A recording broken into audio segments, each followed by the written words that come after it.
Failed Modinomics and a pakoda economic vision has sunk Indian economy into deep economic recession.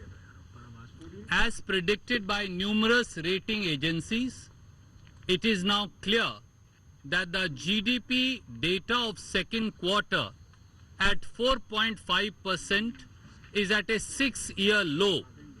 We want to point out that during 10 years of Congress government, the GDP growth was at an average of 8.13%. Even in the last year of Congress government in 2013-14, GDP growth was 6.39%.